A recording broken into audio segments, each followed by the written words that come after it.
İnsanlar adətən o dalğa olur, yuxarı qalxır. Deyək ki, Bitcoin gəlir 95-ə, siz 95-də satırsınız, çünki Bitcoin-u 17-dən 20-dən almısınız. Bitcoin 110-a gələndə siz fikirləşirsiniz ki, mən Bitcoin-dan 10.000 itirdim. Demirsiniz də 4x eləmişəm, mən 4 dəfə artıq qazanmışam.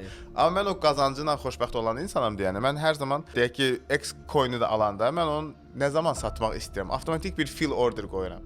Və mənim hər kəsə məsləhətim olur ki, dollar cost average dediyimiz, yəni hər həftə, hər ay davamlı sürətdə alırsınızsa, satanda da dollar cost average-dən satmalısınız. Deyək ki, mənim ən son elədiyim ən böyük yatırımlar Bitcoin idi. 17-dən 22.000-ə qədər almışdıq və mən 95-dən 115-ə qədər satışlar qoymuşdum. Necə ki almışdım, elə də satdım. Hər birində ortalama 4.5x. İki diapazonumuz vardı. Alış diapazonu, satış diapazonu. Satış diapazonu və mən onu o 95-də satanda gəlib 115-ə, 130-lara, 160-lara qədər səhv eləmirəmsə. Sizdə heç bir FOMO yoxdur. Məndə heç bir FOMO yoxdur və mən oturub hər kəsə o itirdiyim pulun dərdini çəkmirəm. Mən deyirəm ki, zaten 4-5x eləmişəm.